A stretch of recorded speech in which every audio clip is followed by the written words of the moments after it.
Salam, puji Tuhan. Kali ini kita akan mendengarkan kesaksian dari sahabat kita ya. Dia adalah bernama Yahya, mantan muslim. Bagaimana Tuhan menemui dia, menyelamatkan kehidupannya.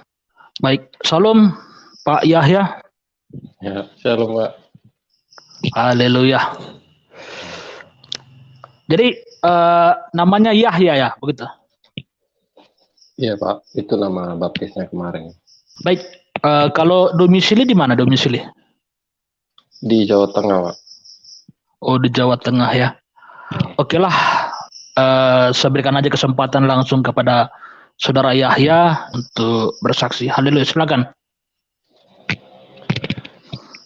Ya, shalom, salam damai sejahtera buat kita semuanya. Saya mau bersaksi, menyampaikan perjalanan hidup saya, kenapa saya bisa jatuh cinta kepada Tuhan Yesus, kenapa saya ingin menyenangkan hatinya Tuhan Yesus. Disinilah saya akan menjelaskannya semua dari awal sampai akhir. Kalau saya potong-potong kesaksian saya nanti Bapak Ibu akan bingung ya, tidak tahu begitu ya alur ceritanya seperti apa. Jadi saya mau menceritakan dari awal dulu saudara. Puji Tuhan, dulu saya itu di Sumatera Utara itu ketua geng motor ya. Jadi orang bandel, orang rusak gitu ya, ketua geng motor. Jadi sesudah itu waktu saya ketua geng motor itu ya mungkin Bapak Ibu tahu lah ya kalau ketua geng motor itu seperti apa pekerjaannya, kegiatannya, kelakuannya seperti apa, ugal-ugalan, brutal begitu saudara. Dan sesudah itu saya itu dulu itu kecelakaan saudara ya. Sesudah saya kecelakaan, disitulah saya langsung keluar dari grup geng motor ya. Di situ saya nggak mau lagi menjadi ketua geng motor karena saya kecelakaan begitu ya, sehingga saya bertobat begitu ya, bertobat. Dan di situ saya masuk pondok pesantren ya. Saya masuk pondok. Jadi di dalam pondok saya itu ada sekitar 2 tahun saudara ya, pondok pesantren di Sumatera Utara. Dan puji Tuhan kami itu pesantren kami itu ada di Indonesia ada 20 saudara ya. Tapi sekarang saya nggak tahu, tapi dulu waktu saya masih di pesantren ada 20 ya. Jadi sesudah itu kami di dalam pesantren itu yang kami pelajari itu saya itu dulu di pesantren tidak memperdalam Al-Quran, jadi sehingga saya itu tidak bisa Al-Quran ya, satu kitab Al-Quran itu tidak bisa saya ini kan. Jadi sehingga saya bisa bahasa Arab, bisa Al-Quran, tapi nggak semua gitu ya, karena saya dulu nggak fokus sama Al-Quran, belajar Al-Quran dulu. Saya itu fokusnya dulu zikir saudara ya. Puji Tuhan saya dulu fokusnya berzikir ya. Makanya saya itu dulu pagi, siang, sore, malam itu di jari saya itu tasbih saudara, begitu. Jadi tasbih. Jadi puji Tuhan sesudah itu saya berangkat ke Wonogiri, Jawa Tengah saudara ya. Saya berangkat ke Wonogiri, Jawa Tengah karena cabang kami ada di Wonogiri saudara ya, cabang itu ya.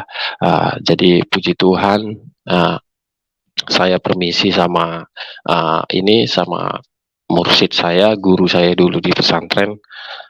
Saya bilang saya mau ke Jawa Tengah, ke Wonogiri, ke cabang, sehingga saya berangkat dari Sumatera ke Pulau Jawa saudara. Jadi di Jawa Tengah, di Wonogiri saya dapat mimpi saudara dua ya. Saya mimpi saya punya teman ya, Pak Nababan namanya. Dia orang Sumatera. Pak Nababan ini seorang anggota polisi saudara ya. Dia polisi, dia dinasnya di Pekanbaru Riau saudara. Jadi Pak Nababan ini agama Kristen. Jadi saya di Wonogiri, saya bermimpi Pak Nababan ini mengajarkan saya baca Alkitab. Sesudah itu saya didoakan beliau.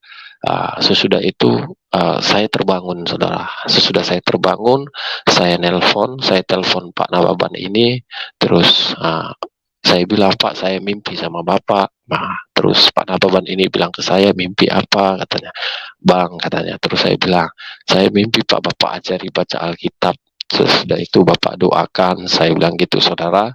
Sesudah itu Pak Nababan ini bilang, Pak Nababan ini apa namanya, merinding ya, merinding dia merinding. Terus Pak Nababan bilang, aduh udahlah bang, lupakan saja begitu. Jadi puji Tuhan, sesudah itu saya lupakan saudara ya, karena beliau menyampaikan seperti itu, lupakan saja bang katanya. Sesudah itu saya lupakan. Sesudah itu ada sekitar 1 minggu lagi saudara, ada sekitar 1 minggu lagi saya mimpi lagi yang kedua sama beliau saudara. Beliau membawa saya ke gereja dan memperkenalkan saya dengan seorang pendeta, dan pendeta mengajari saya baca Alkitab dan mendoakan saya. Sesudah itu kami bertiga foto-foto di depan mimbar saudara ya, di depan itu mimbar tempat khotbah itu ya. Jadi sesudah itu selesai foto-foto, saya terbangun lagi. Sesudah saya terbangun, saya telepon lagi Pak Nababan ini. Pak, saya mimpi lagi Pak. Saya bilang, loh mimpi apa bang?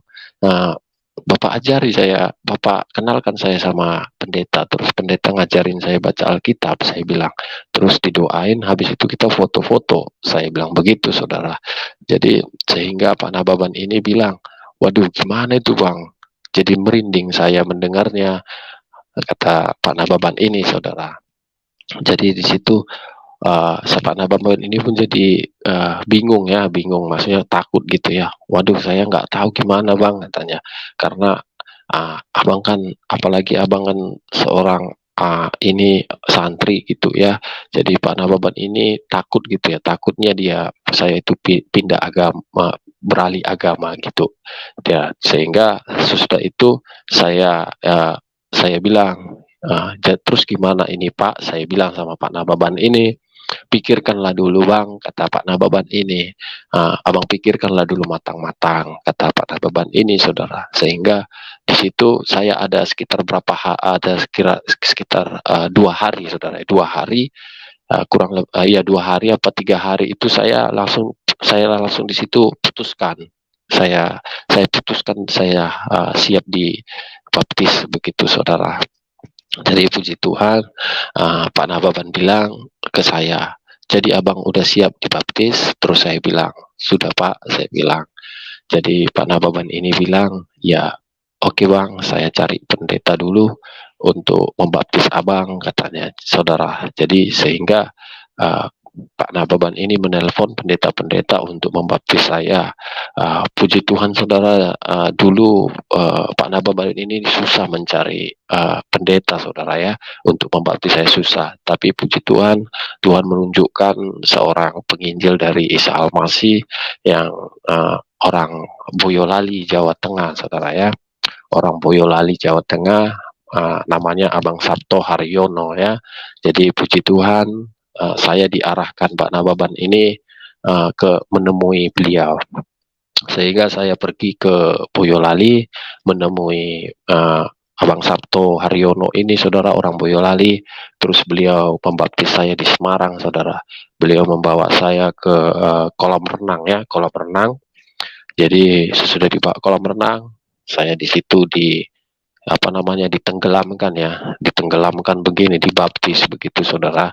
Sesudah itu selesai saya dibaptis, Abang Sabto Haryono ini membawa saya pelayanan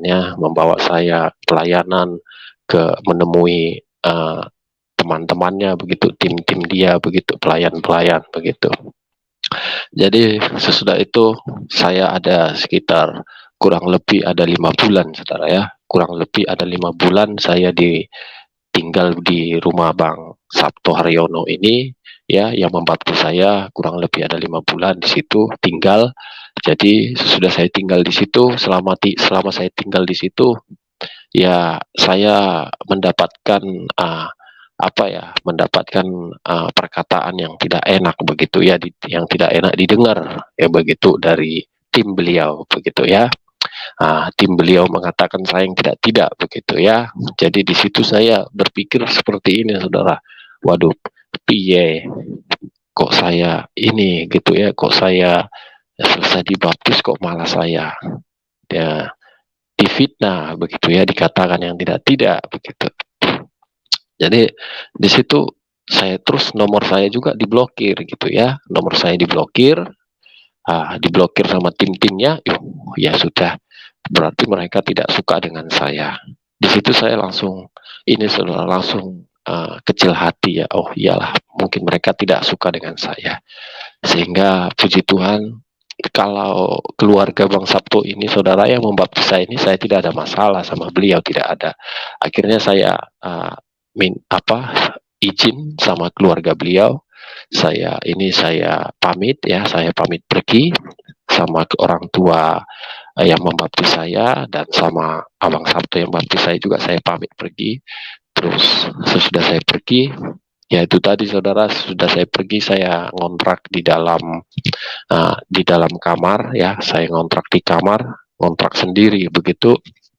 Dan sesudah itu saya di situ tidak ada pemasukan, saya tidak bekerja, saudara ya, tidak bekerja, dan saya bingung mau bagaimana kehidupan saya sehari-hari. Dan puji Tuhan, saya diberi masukan sama Bapak almarhum Pendeta Junedi Salat ya. Almarhum Junedi Salat memberikan saya masukan, Yahya, kamu alangkah baiknya kamu pulang, nemui mentor kamu, begitu pesan Pak Junedi Salat waktu almarhum belum meninggal ya, saudara. Temui mentor kamu tidak usah dengar omongan perkataan manusia. Kalau kamu mendengarkan perkataan manusia, kamu tidak akan tahan, kamu tidak akan mampu, kata beliau begitu. Dan terus saya bilang, enggak lah Pak, kalau saya pulang balik ke tempat Bang Sabto yang baptis saya enggak Pak, saya bilang begitu sama beliau, saudara, karena perkataan mereka sudah tidak pantas. Saya ngomong gitu, saudara ya. Jadi ini saya ceritakan ini dari awal, saudara, supaya kita itu tahu perjalanan hidup saya seperti apa selama ikut Tuhan Yesus, begitu saudara ya. Jadi sesudah itu Pak Junedi Salat bilang, ya sudah, kalau kamu tidak mau pulang ke rumah menemui mentor kamu yang baptis kamu dulu, ya sudah, nanti selesai COVID kamu ke Jakarta. Kamu ke Jakarta, nanti saya bimbing kamu, kata Pak Junedi Salat, saudara. Nanti kamu ke Jakarta, saya bimbing, kata beliau.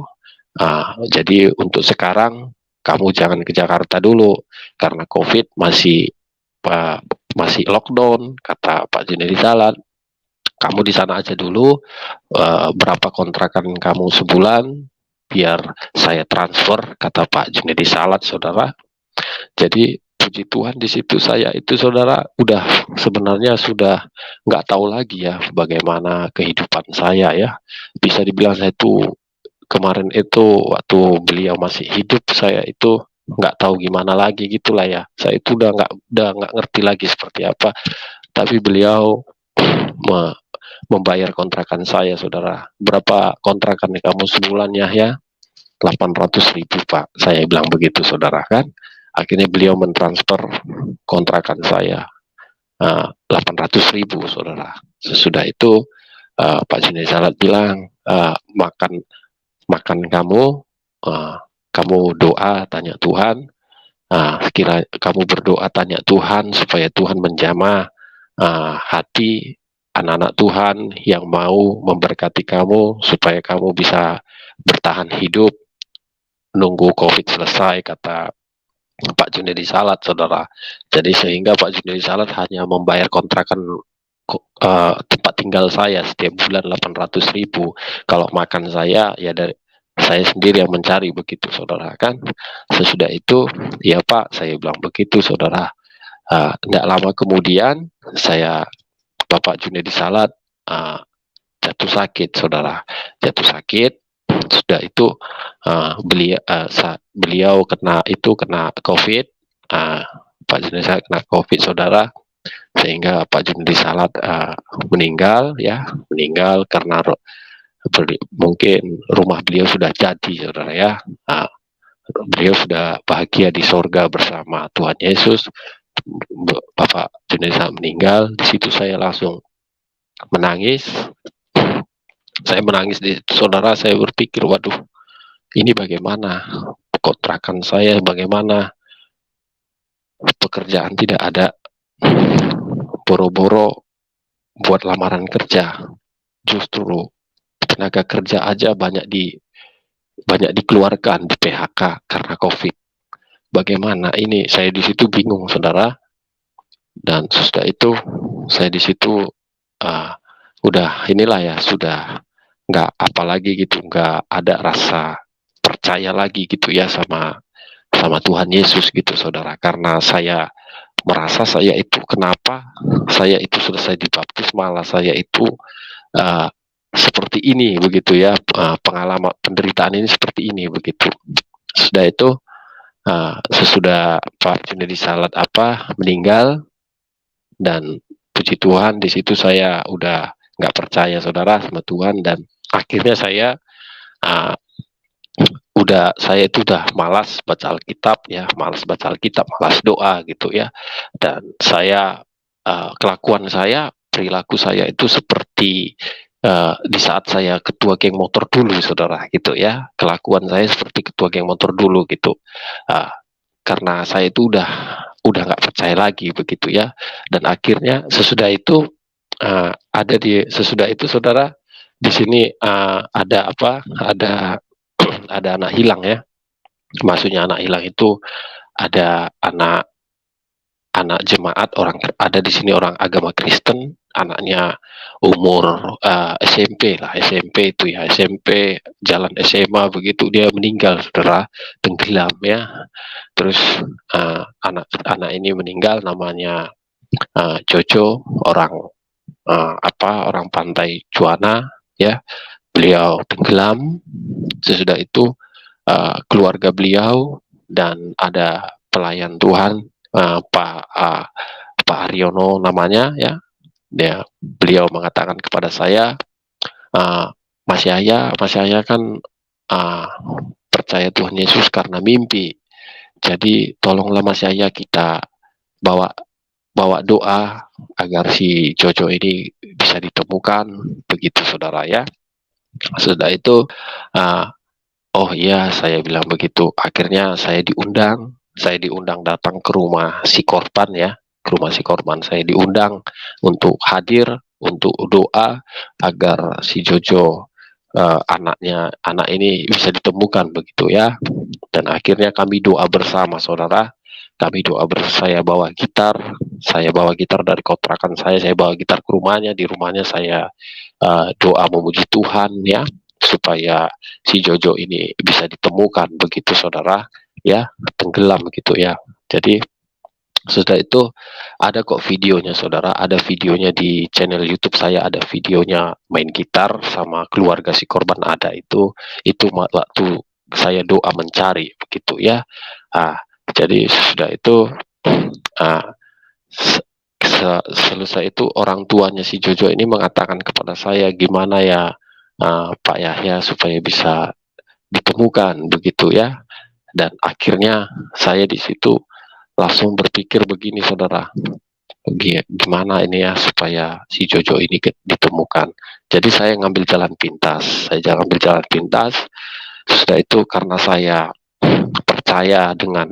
masih percaya dengan apa saya dulu ya, dengan ajaran saya dulu begitu ya. Akhirnya sudah itu langsung saya pergi ke tengah laut ya. Saya pergi ke tengah laut. Saya di situ ada nahkoda kapal dan anak nahkoda kapal, terus satu lagi kakaknya si Jojo yang meninggal ini, 4 orang. Kami ada 4 orang di atas kapal laut, di atas kapal ini, saudara. Kami pergi ke tengah laut. Si Jojo ini, saudara, sudah banyak yang mencari, saudara. Ya, Basarnas itu udah capek mencari mengelilingi pantai ini, saudara.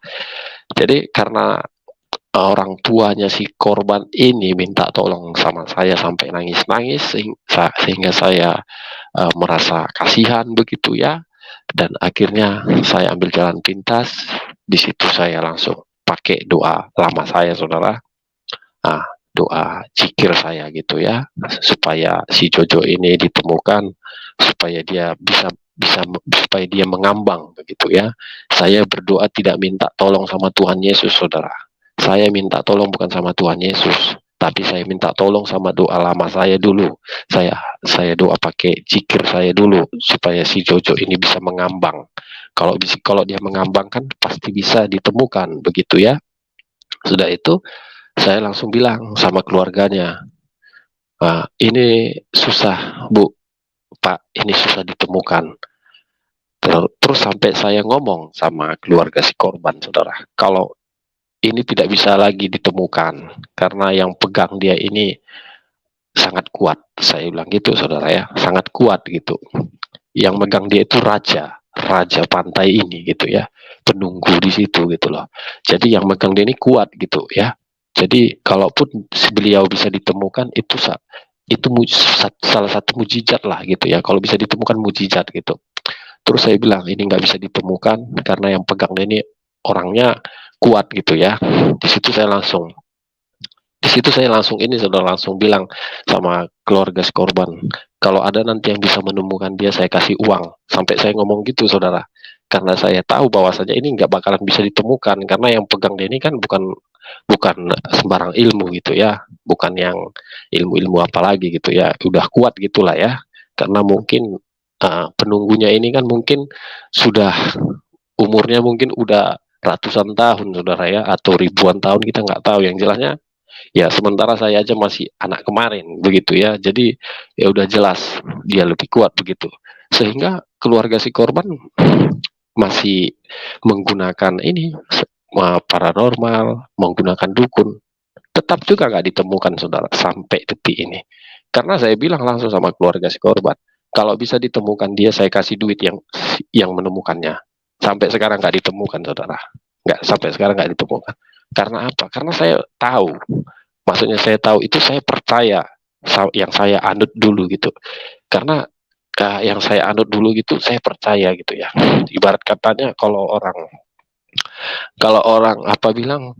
Sumatera bilang, kita itu setiap melakukan doa itu tidak pernah mutul gitu ya, tidak pernah mutul.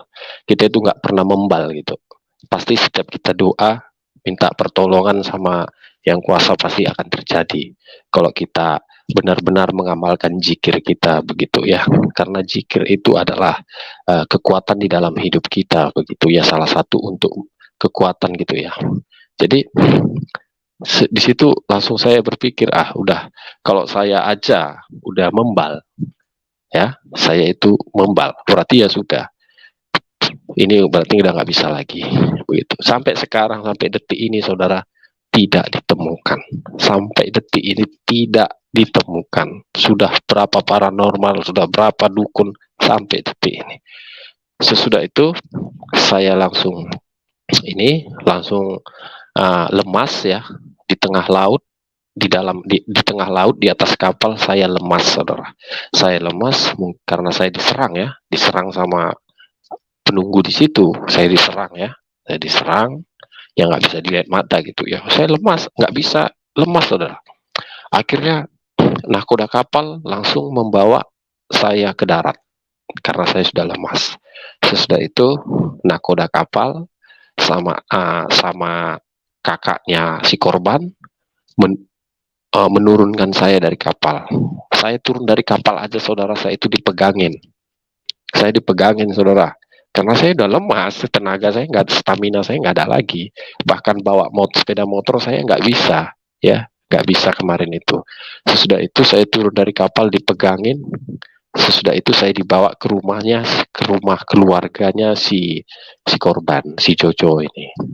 Sampai di rumah keluarga si Jojo ini, saya dikasih, saudara, baju, kaos, saya dikasih kaos, ya, karena saya basah mandi keringat, saudara. Saya mandi keringat, saya dikasih kaos. Sesudah itu saya dikasih minum, ya, saya dikasih minum. Sesudah itu saya dikasih minum, saya udah tenang. Sesudah itu saya langsung pulang. Saya langsung pulang ke kontrakan. Sampai keluarganya si korban mengatakan kepada saya, Mas Yaya bisa pulang ini, sanggup nggak nanti jatuh di jalan gitu kan, bawa sepeda motor. Terus saya bilang bisa, saya bilang, tapi saya nggak bawa, saya diboncengin, saudara. Saya pulang ke kontrakan itu saya diboncengin. Nah, saya nggak, karena saya lemah sama sekali ya, lemah gitu loh. Jangankan bawa sepeda motor, saudara, ya, mengangkat aqua botol sedang ini, aqua botol segini yang sedang, mungkin saya nggak bisa karena udah nggak berdaya lagi, lemas gitu, stamina saya itu udah habis, dikuras gitu ya. Nah, sudah itu, ah, saya dibonceng naik sepeda motor pulang ke kontrakan. Sampai di kontrakan, saya sampai di kontrakan malamnya saya langsung sakit, saudara. Malamnya saya diserang ya, malamnya saya diserang lagi gitu ya. Sudah itu malamnya saya diserang lagi. Di situ saya langsung ini sudah langsung berpikir, berarti ternyata inilah jalannya saya mati gitu ya, meninggal gitu, saudara. Karena makanya saya bilang meninggal ya itu tadi, karena saya itu udah nggak bisa lagi, saudara ya, nggak bisa bergerak gitu ya. Di tempat tidur saya nggak bisa bergerak, saya tidur begini, saya miring gini aja nggak bisa, saudara. Miring gini aja saya nggak bisa ya, nggak bisa. Nah, jadi di situ saya menangis. Sudah itu saya menangis, saya telepon istrinya Pak Junedi Salat, ya, saya telepon juga itu Ibu Uti, ya, adalah pokoknya beberapa pelayan Tuhan ada saya telepon itu, ya, mengatakan karena saya sakit ini begitu ya, dan pelayan-pelayan Tuhan mengatakan kepada saya, menyarankan saya ke dokter, ke rumah sakit gitu ya. Tapi saya berpikir, ngapain saya ke dokter? Penyakit saya bukan penyakit medis, saya tidak punya penyakit.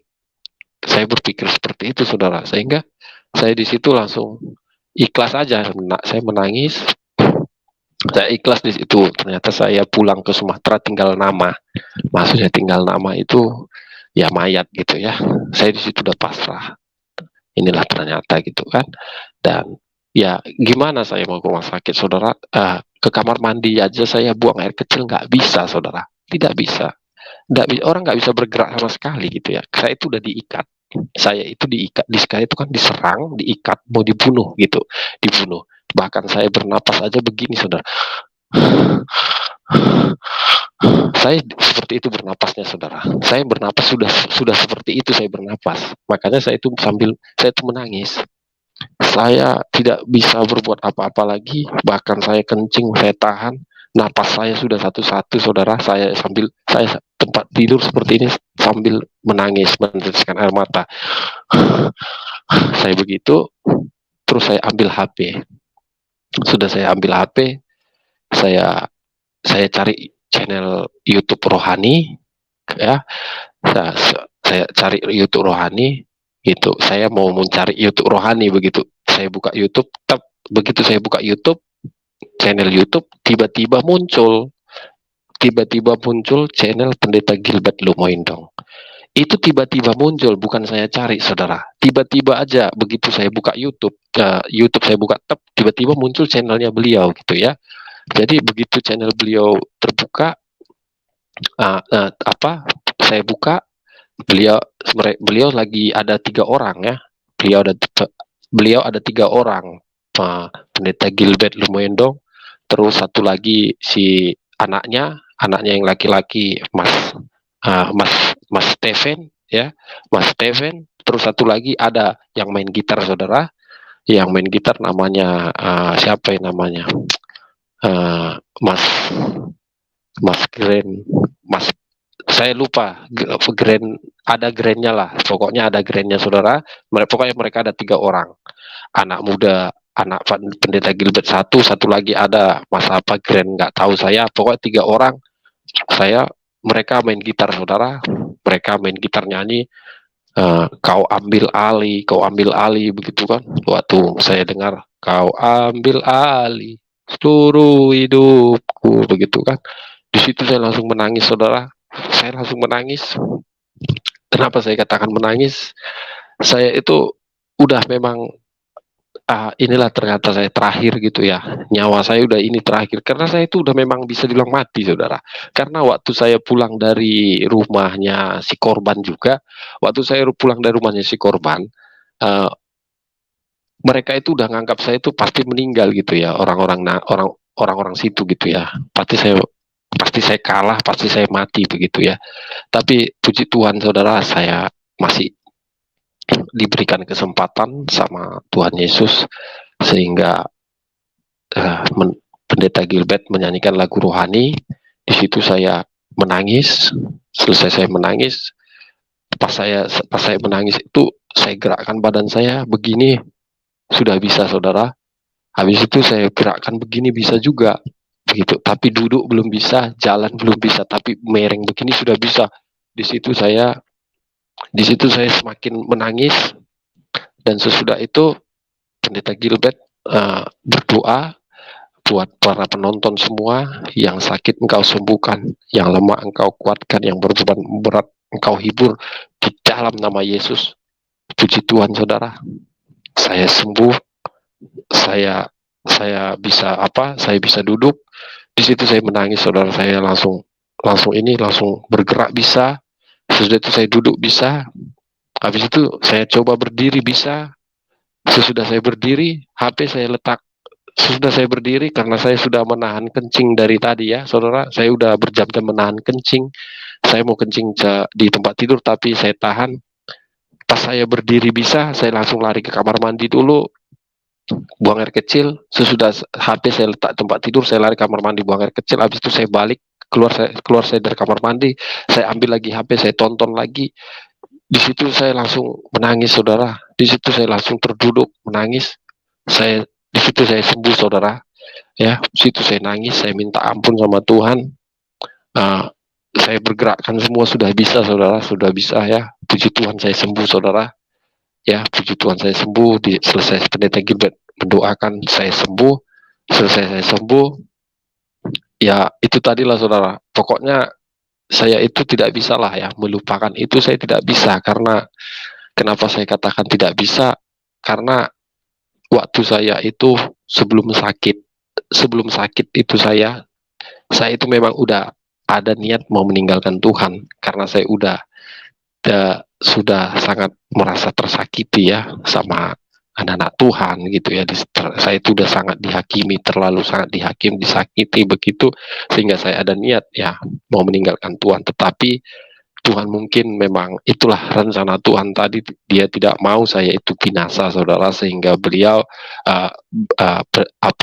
sehingga Tuhan Yesus mengapakan saya, menyembuhkan saya lewat sakit ini saudara. Puji Tuhan saya sembuh. Selesai saya sembuh, disitulah saya langsung percaya bahwasanya Yesus itu ada nyata dan kuasanya luar biasa. Mulai dari situlah saudara, iman saya kokoh sampai sekarang, sampai detik ini saudara, bahwasanya Yesus itu ada dan mujizatnya nyata. Kenapa saya katakan begitu? Karena saya sudah mengalaminya. Saudara. Puji Tuhan saya sembuh. Selesai saya sembuh, saya langsung pergi keluar. Ada sekitar 1 minggu saudara ya. Ada sekitar 1 minggu, bekasnya masih sakit. Tapi saya udah bisa jalan, saya sudah bisa lari-lari, udah bisa bawa motor, tapi bekasnya masih tetap sakit. Selama 1 minggu bekasnya sakit saudara.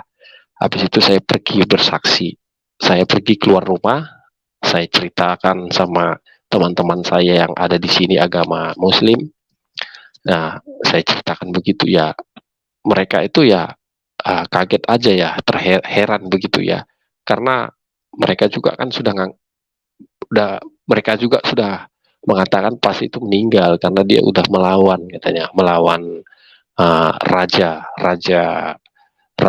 ini kan, raja penunggu pantai. Jadi banyak, kalau orang-orang udah mengatakan saya itu mati saudara, pasti mati, karena saya itu udah melawan ya, ini ya, menentang raja ini gitu ya, penunggu pantai gitu itu. Sehingga di situ saya bersaksi sama mereka ya, sampai sekarang mereka tanda tanya sama saya saudara ya. Mereka kira saya ke dokter, mereka kira saya entah pakai apa bisa sembuh gitu, mereka bingung. Tapi begitu saya ceritakan mujizat kesembuhan saya, di situ mereka terbengong-bengong saudara, sampai sekarang ini. Sampai detik ini mereka tanda tanya, terbengok, terheran-heran. Kenapa? Karena saya juga tidak ada divaksin, saudara. Sampai detik ini saya belum vaksin. Kenapa saya tidak mau divaksin? Bukan saya tidak mau divaksin, bukan saya melawan pemerintah. Tetapi banyak yang tanda tanya kepada saya. Kalau memang kamu itu yang Yesus yang menyembuhkan kamu, kalau memang masnya Yesus yang menyembuhkan, pasti masnya nggak kena COVID. Iya, puji Tuhan saya nggak kena COVID. Saya ngomong gitu, saudara. Ada teman saya agama Islam ngomong ke saya, teman saya ini bilang kepada saya, kalau masnya itu dulu yang menyembuhkan Tuhan Yesus, ya ini COVID makin mengganas. Pasti masnya nggak kena COVID kalau memang benar masnya yang menyembuhkan Tuhan Yesus, kata teman saya ini. Sampai detik ini, saudara, saya tidak vaksin. Saya tidak vaksin bukan melawan pemerintah, tetapi saya mau membuktikan kuasa Tuhan di dalam hidup saya, saudara. Puji Tuhan, sampai detik ini saya sehat, tidak ada kena COVID, tidak ada sakit. Justru saya masih tetap setiap pagi saya setiap pagi saya sarapan. Sebelum sarapan saya itu lari-lari dulu, saudara, latihan gerak-gerak badan di alun-alun. Ada sini alun-alun namanya. Ya, sampai detik ini mereka terheran-heran karena apa? Satu, saya sembuh karena waktu sakit itu. Kedua, saya nyata tidak ada kena COVID sampai detik ini. Sampai detik ini, saudara.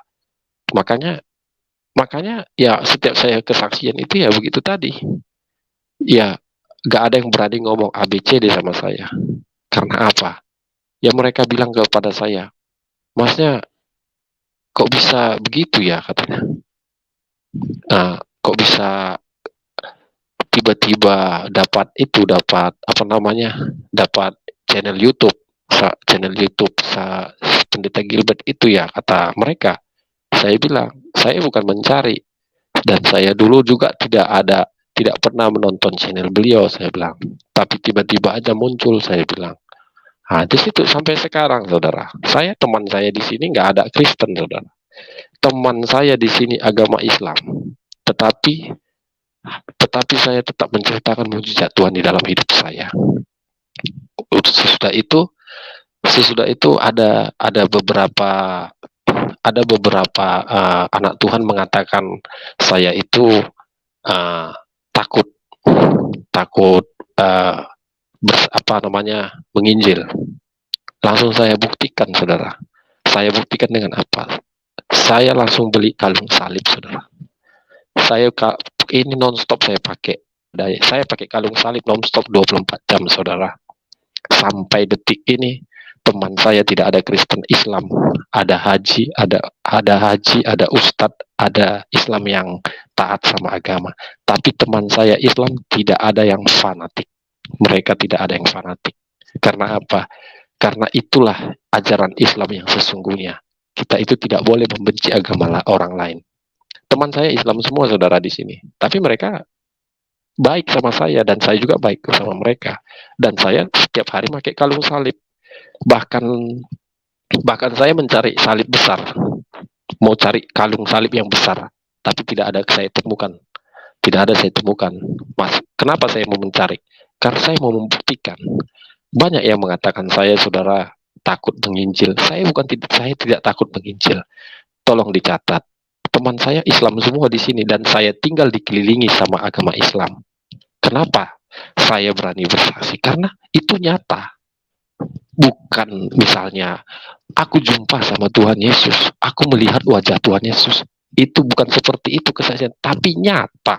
Satu RT, satu RW, satu desa, nahkoda kapal menyaksikan di saat mencari beliau, mencari anak yang si Coco yang hilang ini. Jadi nggak ada yang bisa menentang, mengatakan ya, karena nyata gitu loh, ya nyata gitu yo. Satu desa, mungkin Bapak Ibu tahu lah ya, satu desa itu berapa banyak ya. Jadi, dan ada juga yang mengatakan, alah, mana ada dia cari anak orang hilang. Ada juga itu pelayan Tuhan mengatakan, saya nggak ada mencari anak orang hilang. Temui saya bawa saya antar. Temui saya antar ke rumah. Supaya, atau ke RT-nya langsung saya bawa, ayo. Kan begitu. Jadi, makanya saya itu, saudara, ini saya bersaksi di channel Bapak ini. Kenapa saya bersaksi di sini? Saya bersaksi di sini karena saya itu sangat bangga, ya. Saya bangga dan saya bersyukur dan saya senang karena saya mengalami mujizat Tuhan Yesus. Tuhan Yesus Kristus nyata di dalam hidup saya. Kalau bukan Tuhan Yesus yang menyembuhkan saya sudah mati. Saya sudah mati. Kenapa saya katakan sudah mati? Saya nggak bisa bergerak sedikit pun, nggak bisa bergerak. Makanya saya minta di sini buat anak-anak Tuhan yang sudah percaya Tuhan Yesus, percayalah, mujizat pasti terjadi dalam hidup Bapak Ibu. Asalkan Bapak Ibu imanin, percaya. Saya kemarin itu waktu sakit itu, saudara, saya menangis. Saya menangis begini. Saya nggak bisa bergerak. Saya menangis. Ku buka hati untuk jamahatmu, berserah penuh di hadiratmu. Kau ambil alih seluruh hidupku di altarmu. Puji Tuhan, saya gerakkan, bisa. Yang sakit engkau sembuhkan, yang lemah engkau kuatkan, yang benar-benar engkau hibur di dalam nama Yesus. Puji Tuhan, saya bisa lompat-lompat, saudara. Semua itu bukan karena kuat dan gagah saya. Semua itu bukan karena saya orang suci, orang sempurna. Saya manusia penuh dosa, saudara. Saya manusia penuh dosa. Tapi kalau kita benar-benar memberikan hati kita sama Tuhan, kalau kita benar-benar memberi hati kita sama Tuhan Yesus, dan iman kita benar-benar sungguh-sungguh percaya bahwasannya mujizatnya ada dan nyata dalam hidup kita, maka itulah yang terjadi dalam hidup kita, saudara. Sampai detik ini, saudara, tidak ada agama Islam di sini yang berani ngomong ABCD sama saya. Karena apa? Itu nyata, bukan dibuat-buat. Bukan ada ngomong-ngomong, aku ketemu sama Tuhan Yesus, aku lihat dia Tuhan Yesus, habis itu aku percaya dia. Tidak, ini nyata. Mata mereka juga melihat. Bapak kontrakan saya juga melihat. Bapak kontrakan saya dulu, bukan kontrakan saya sekarang. Bapak kontrakan saya dulu juga melihat, saudara. Sehingga mereka tidak bisa bicara ABCD. Karena makanya sampai sekarang mereka itu ya bingung aja gitu ya, heran lah sampai sekarang ini. Dan ada juga kemarin seorang ini, kemarin itu saya ketemu sama agama Islam, ya. Saya ketemu sama agama Islam, dia itu bukan dari NU, ya, dia tidak dari NU. Karena teman-teman saya di sini dari NU, saudara. Teman-teman Islam saya di sini NU semua. Jadi kalau NU itu orangnya toleransinya tinggi, ya.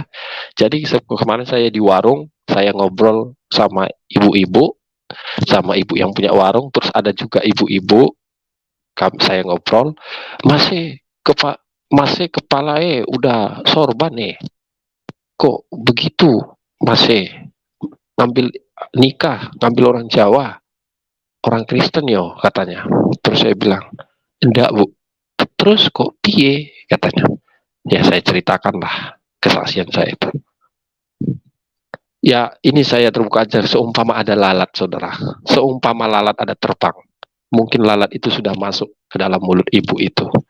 Dan ke dalam mulut yang mendengarkan. Karena semua terbengong begini. Karena apa? Kenapa saya mengatakan begitu? Karena yang menjamah hati mereka itu Roh Kudus. Saya itu hanya dipakai aja alatnya untuk jalan sana jalan sini. Sesudah itu ibu itu sudah sempat, saudara, sudah sempat mau ikut Tuhan. Dan sesudah itu saya dekati, udah percaya sama Tuhan Yesus, tinggal menunggu baptisnya lagi. Bahkan saya sudah ngomong sama pendeta saya pun di gereja saya ibadah di gereja Betel Indonesia sekarang ini, saudara. Dan saya mempunyai pendeta di sini, pendeta GBI, saya ngomong sama Bapak Pendeta, Pak, saya kalau membaptis orang gimana? Bapak ini bilang ke saya, Bapak Pendeta ini bilang ke saya, Mas Yaya, kalau mau baptis orang tidak sembarangan, tapi harus pertemuan dulu 3 kali, sesudah itu nanti saya baptis. Bapak Pendeta ini ngomong seperti itu. Sesudah itu, ya itu tadi saudara, itulah iblis tadi ada saja. Saya di situ langsung diancam saudara ya, saya diancam, saya dilaporkan ya, dilaporkan kantor polisi, mau dipenjarakan. Sesudah itu saya bilang, kalau saya dipenjara, saya bilang begini, saya langsung ngomong saudara, kalau saya dipenjara, berarti ini semua permainan. Kenapa saya katakan permainan? Saya tidak ada memaksa orang untuk ikut Tuhan. Tapi kalau ada orang percaya Tuhan lalu dia minta dibaptis, itu hak dia. Tapi kalau saya membaptis orang terus saya dipenjara, terus gimana, piye? Bagaimana ini? Apa gunanya saya dihidupkan Tuhan? Saya dihidupkan Tuhan itu untuk apa? Jadi makanya saya minta buat Bapak Presiden Indonesia, tolonglah, ya, tolong diberikan perlindungan hukum sama saya ataupun sama saudara-saudara yang lain. Ya, karena apa? Agama itu hak manusia masing-masing. Ya sampai sekarang saudara, jadi saya itu udah malas. Saya itu udah malas sekarang ini untuk mengapakan orang. Ya saya tetap bersaksi. Karena apa saya malas? Ya itu tadi. Saya minta dihapus dulu undang-undangnya. Hapus dulu undang-undang di Indonesia ini. Kalau membaptis orang tidak ada, jangan berurusan sama hukum. Hapus undang-undang itu. Di situ saya langsung berapa saudara? Saya di situ langsung gimana ini gitu. Nah, ya saya itu saudara dilaporkan. Saya itu gimana ya? Saya itu diancam gitu, dipenjarakan. Makanya saya minta buat saudara-saudara seiman, jangan takut. Tetap ceritakan mujizat Tuhan di dalam hidup Bapak Ibu kepada setiap makhluk. Dimanapun Anda berada dan kemanapun Anda melangkah, sama siapapun Anda berbicara, ceritakan. Karena apa? Tugas kita itu menceritakan mujizat Tuhan. Seperti saya, tugas saya bersaksi. Kenapa tugas saya bersaksi? Karena yang menyembuhkan saya itu Tuhan Yesus. Dan Tuhan Yesus itu menyembuhkan saya itu ada tujuan dan maksud dia. Sehingga dia menyembuhkan saya. Makanya saya minta dukungan sama orang Israel, sama orang Amerika, beri perlindungan sama saya. Ya, beri perlindungan sama saya, beri kebebasan sama saya. Saya tidak pernah takut. Saya tidak pernah takut sama preman, sama hantu belau. Saya tidak pernah takut. Ya. Jadi jangan main penjara, main polisi, ya. Beraninya main polisi. Jangan dong. Kalau nggak senang, temui saya. Saya buka pintu kamar saya. Saya nonstop pintu kamar saya buka. Datang, ayo. Karena saya punya teman di sini banyak orang NU. Tapi mereka tidak ada seperti itu. Jadi makanya saya minta di sini buat anak-anak Tuhan yang tahu hukum, yang tahu undang-undang, mari rangkul saya. Mari beri perlindungan hukum sama saya supaya saya bebas bersaksi. Supaya tidak ada intimidasi, ancaman, penjara. Jadi yang saya itu diancam polisi, diancam dengan mau dipenjara. Karena apa? Ya itu tadi. Kalau menemui saya langsung ya nggak berani. Orang saya terbuka kok. Tinggal saya di daerah sini, saya terbuka kok. Saya tinggal di sini. Saya gereja di sini. Saya gereja di Gereja Betel Indonesia. Saya bilang, saya tinggal di daerah sini. Saya terbuka kok alamat saya. Mau nggak datang temui saya. Tapi jangan main polisi. Kenapa saya katakan begitu? Karena itu tadi, kalau Anda sekali-sekali mengapakan saya, ya itu tadi. Ya intinya semua manusia pasti berurusan sama Tuhan. Intinya saya tidak pernah takut.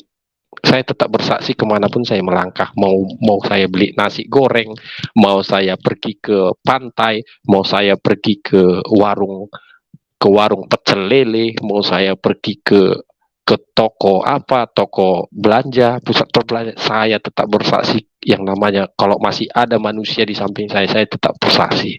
Itulah saya. Karena apa? Tapi ada tapinya. Ada tapinya. Kenapa saya bilang ada tapinya? Jikalau laporan ya ada, saya nggak usah sebut namanya ya, karena tadi bapak yang punya YouTube ini ngomong ke saya tidak usah sebut nama. Jadi saya tidak mau sebut nama di sini. Jadi jikalau saya ditangkap atas laporan si A, ya, ini sudah tidak benar. Kenapa saya katakan tidak? Ya tidak benar lah. Ya, tidak benar. Jadi makanya saya bilang, buat warga Israel, buat warga Amerika yang ada di luar negeri sana, tolong perhatikan Indonesia ini. Kalian pada kemana? Perhatikan Indonesia ini. Yesus ada di Indonesia. Kalian ada di mana? Yesus ada di Indonesia. Hai Israel, hai Amerika. Perhatikan Indonesia ini. Yesus ada di Indonesia. Jadi saya minta di sini, buat anak-anak Tuhan, jangan pernah takut. Ceritakan terus mujizat kesembuhan Anda dalam hidup Anda kepada setiap makhluk, pada setiap manusia. Kenapa saya katakan jangan takut? Jangan takut. Kalau saya, ya, jikalau saya ditangkap atas laporan si A, berarti ini tidak benar. Saya nggak usah sebut namanya, karena tadi Bapak ini udah ngomong ke saya. Saya udah pernah kesaksian di tempat Perianto Jamasi. Saya udah pernah kesaksian tempat Perianto Jamasi. Bahkan yang mendukung saya banyak, ada 1000 lebih, 1900, hampir 2000 yang like, mengatakan jangan takut.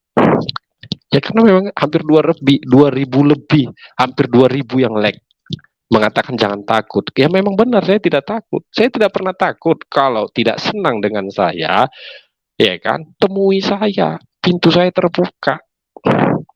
Nah, jangan berani main polisi, lapor polisi, main polisi. Jangan dong. Ya kan gitu. Temui saya. Apa salah saya? Masalah lama diungkit kembali. Ayo, kita bertemu. Begitu dong. Saya di sini, teman saya nggak ada Kristen, teman saya di sini Islam semua, dari NU semua. Teman saya di sini NU semua, agama Islam. Mereka ngomong apa ke saya? Teman-teman saya NU ngomong ke saya, Mas Yaya, kalau ada yang ngapain Mas Yaya, kabari saya. Saya tinggal ngomong A, masa langsung datang. Ada teman saya di sini NU, dia udah ngomong ke saya. Ada teman saya.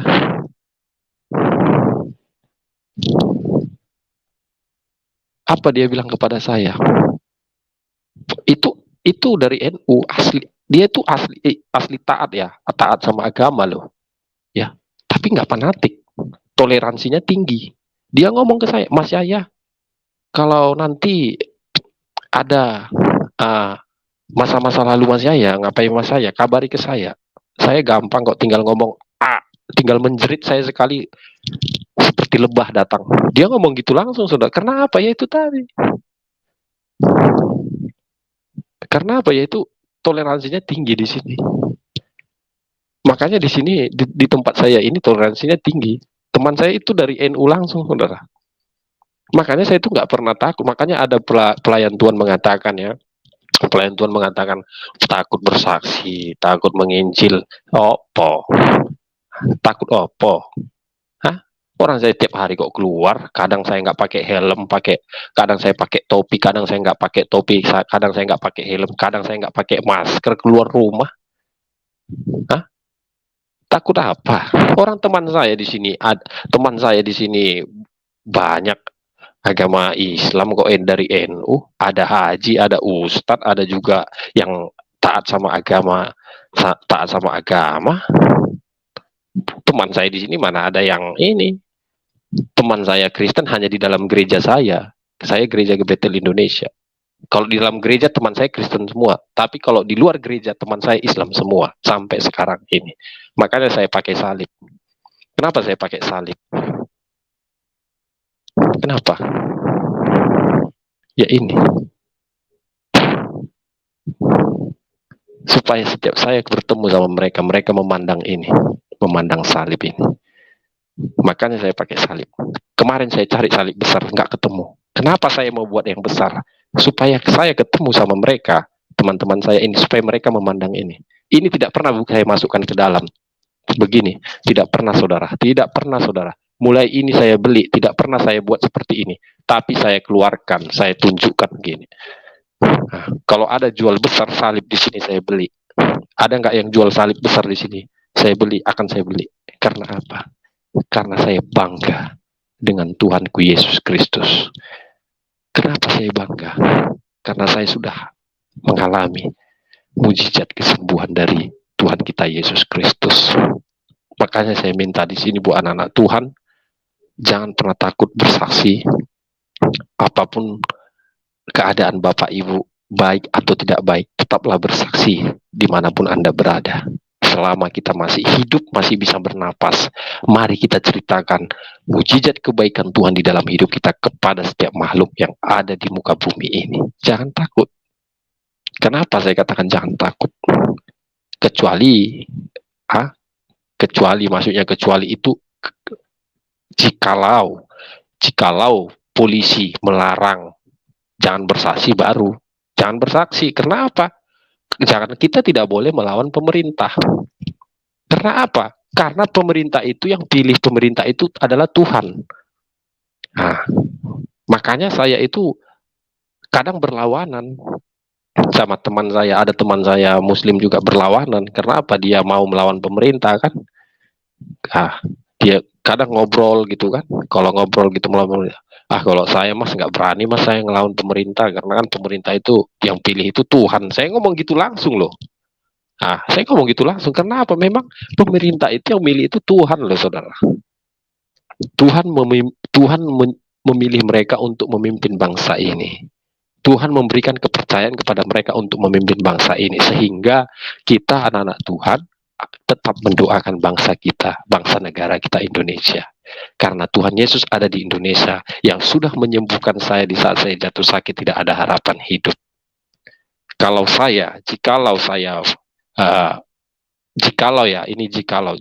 saya itu misalnya ada seorang sutradara, ya, seorang sutradara, jikalau ada seorang sutradara mengatakan kamu berani bersaksi di televisi, di TV, jangan di YouTube, di TV berani.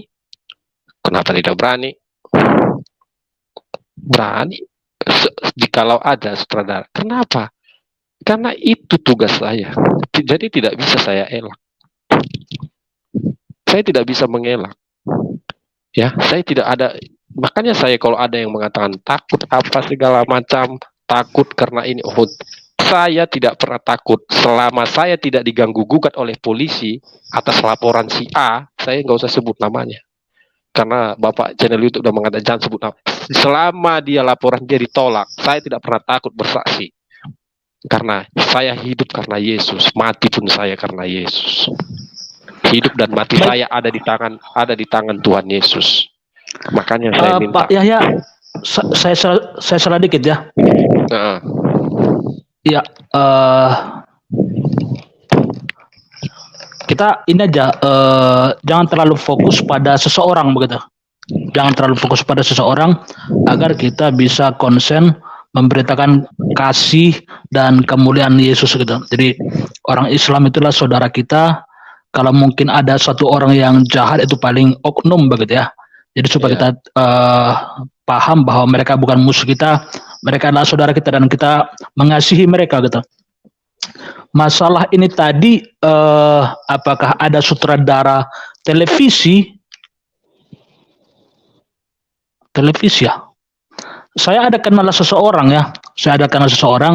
Dari. Karena begini Pak, begini ya. Saya pernah mendapatkan pendengaran dari itu asli Pak, suara Tuhan langsung ngomong ke saya. Kamu harus Kamu harus menceritakan, kamu harus cerita sampai ke ujung, ke seluruh bangsa-bangsa. Oke. Itu tapi udah lama Pak, itu udah dulu ya, udah lama waktu saya itu, waktu channel YouTube saya yang apa, yang gambar Tuhan Yesus yang waktu berdarah-darah, itu saya mendapat pendengaran asli Pak. Kamu harus cerita ke seluruh bangsa. Kamu harus pergi ke seluruh, mencerita ke bangsa-bangsa. Lupa saya. Pokoknya saya itu memang mujizat kesembuhan saya ini memang harus seluruh bangsa harus mendengar begitu. Maksudnya Tuhan seperti itulah kira-kira gitu. Makanya saya, karena tidak ada kenal sutradara, ya kan, supaya orang-orang yang mengatakan takut itu supaya mereka tahu saya tidak pernah takut ya. Kalau saya punya teman sutradara yang bisa memasukkan saya ke televisi TV One ataupun ke SCTV ataupun ke Indosiar ataupun ke TPI, ke Antv, saya siap. Nah, karena kenapa? Oke. Itu tugas saya. Saya udah tangkap ya. Begini, kita bersaksi untuk kemuliaan Tuhan, bukan untuk membuktikan pada seseorang ya. Jadi motif kita harus diluruskan dulu begitu. Saya adalah kenal seseorang ya. Kalau saya tidak salah, dia dari program Solusi. Pernah nonton program Solusi di televisi? Enggak pernah Pak. Enggak pernah nonton TV. Enggak. Saya siaran saya Kompas TV. Oh iya, dia kalau saya tidak salah program mereka itu dari acara Solusi ya. Solusi itu adalah program kesaksian Kristen begitu. Dia kemarin tanya saya, ada nggak Pak ini ininya yang kenal yang bisa masuk di program kami, dia bilang begitu. Nanti kalau ada saya kasih tahu, saya kabari, saya bilang begitu. Tapi udah lama sih, saya nggak tahu apakah mereka masih buka ya. Tapi dia itu di bidang marketingnya lah gitu, di bidang marketing apa, untuk mencari narasumber begitu. Begitu ya. Sebenarnya saya ada mau tanya beberapa hal ya, tapi mungkin boleh diselesaikan dulu kesaksiannya, mungkin masih nanggung, silakan. Ini ya kesaksian saya cuman itu tadi, bahwasanya saya percaya sama Tuhan Yesus, iman saya kokoh sama Tuhan Yesus, hidup dan mati saya ada di tangan Tuhan Yesus. Itu aja intinya. Karena saya murni, saya itu sembuh di saat saya diikat sama kuasa kegelapan ya, dan saya mau dibunuh sama kuasa yang tidak bisa dilihat oleh mata. Saya mau dibunuh, mau dimatikan begitu saudara ya. Tapi Tuhan Yesus mengasihi saya, dan Tuhan Yesus mendengarkan doa pendeta Gilbert Lumoindong. Jadi berkat kemurahan Tuhan Yesus dan doa pendeta Gilbert Lumoindong sehingga saya sembuh sampai sekarang ini. Jadi saya hidup ini saudara karena anugerah, dan saya hidup ini bukan karena kuat dan gagah saya. Oleh karena itu saya tidak pernah takut bersaksi kemanapun saya melangkah, selama saya tidak berurusan dengan hukum, karena kalau kita melawan hukum berarti kita melawan pemerintah. Itu aja yang mau saya sampaikan. Tetap semangat, tetap sukacita, percaya bahwasanya mujizat masih ada di dalam hidup Bapak Ibu dan saya. Doakan saya agar kiranya saya bisa diberkati Tuhan dan bisa saya keluar negeri bersaksi, bisa ke Jakarta, bisa juga pokoknya ke seluruh bangsa-bangsa, ke seluruh kota daerah saya bersaksi. Doakan saya ada berkat dari Tuhan Yesus. Doakan saya ada yang mengapakan saya, yang merangkul saya. Saya tidak pandang siapapun yang merangkul saya, selama dia cinta Yesus, saya siap ikut dia. Tapi kalau dia tidak cinta sama Tuhan Yesus, saya tidak pernah mau ikut sama dia. Ya, karena jangan cerita kejahatan saudara, karena saya mantan dari orang rusak. Saya mantan dari orang rusak saudara. Kalau masalah kebandalan, waduh, sudah capek saya saudara. Ya, masalah cerita ilmu, jangan cerita masalah ilmu saudara. Ya, jangan cerita ilmu sama saya saudara. Karena apa saya katakan begitu? Jangan. Karena itu semua pengalaman saya, masa lalu saya. Tapi kita harus ceritakan bahwasanya Yesus Tuhan adalah yang bisa menyembuhkan Bapak Ibu di saat Bapak Ibu sakit, karena saya sudah mengalaminya. Itu aja. Doakan saya tetap semangat, doakan saya saudara, supaya ada orang Kristen yang percaya Tuhan Yesus yang mau membawa saya ke kota, ke keluar, supaya kesaksian saya tidak didengar sama orang sekitar sini saja, tapi kesaksian saya harus didengar sampai ke seluruh bangsa-bangsa, karena itu pesan Roh Kudus.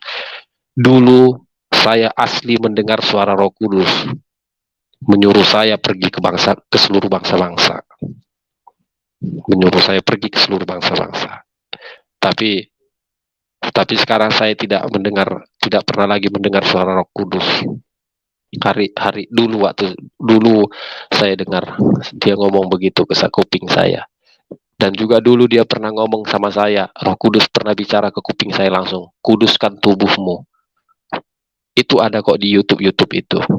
Apa yang saya dengar itu saya tulis di YouTube saya. Jadi itu suara Tuhan langsung, kuduskan tubuhmu, saya kuduskan tubuh saya.